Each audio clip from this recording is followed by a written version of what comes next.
গতকাল একটা ভাই বলতেছে, "আমি যখন নতুন একটা বিজনেস শুরু করি, তখন আমার কাছে ৳১ ছিল না। কিন্তু এখন আমার ওয়েবসাইটে প্রত্যেকদিন ২০০ থেকে ৩০০ জন ভিজিটর আসে।" এই ৩টি টিপ প্রয়োগ করলে আপনার ওয়েবসাইটেও ভিজিটর আসবে।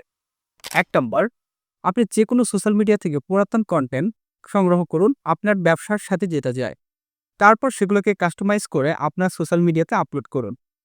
এতে আপনার সময় বাঁচবে এবং আপনি ওয়েবসাইটে ভিজিটর পাবেন।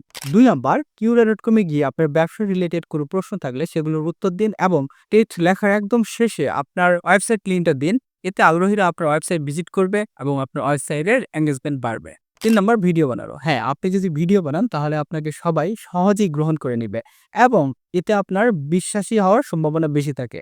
হ্যাঁ, আমরা জানি যে ভিডিও বানানো একটু কষ্টসাধ্য। তবে আপনি যদি কষ্ট করে ভিডিও বানান তাহলে আপনার ব্যবসা আরো ইমপ্রুভ হবে। এনগেজমেন্ট বেশি হবে। আপনি যদি না জেনে থাকেন এই বিষয়গুলো তাহলে আজকে থেকে শুরু করে দিন। বিনা খরচে আপনার ওয়েবসাইটে হাজার ভিজিটর আসবে। ধন্যবাদ।